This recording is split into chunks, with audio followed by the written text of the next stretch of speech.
In this question, we are given the values of the roots here. So, in order to find what is given, we have to make use of these numbers. First, the strategy is how to transform these numbers to look like some numbers here. So, that is where our perfect squares and perfect cubes of tens, hundreds, thousands come in useful. For example, we know that square root of 100 is 10 and cube root of 1000 is 10.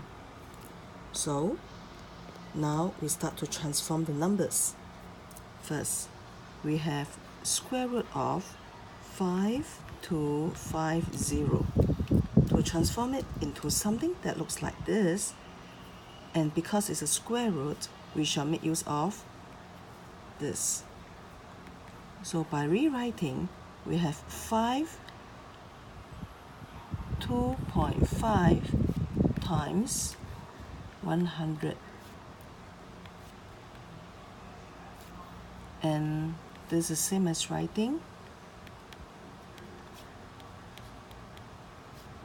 here we have 10, and for this we are able to find one of the numbers here, which is 7.25.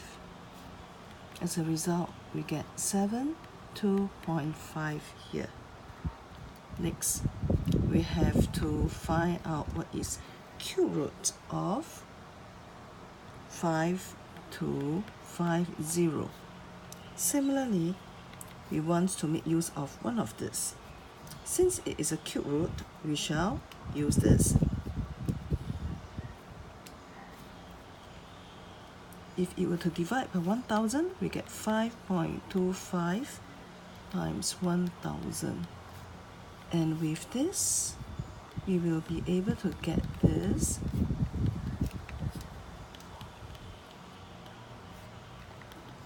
That results in 1.74 times 10, which will give 17.4. Hence, to sum up the two numbers,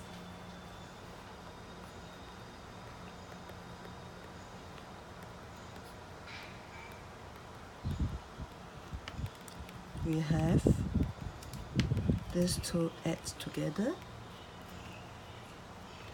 that gives 89.9.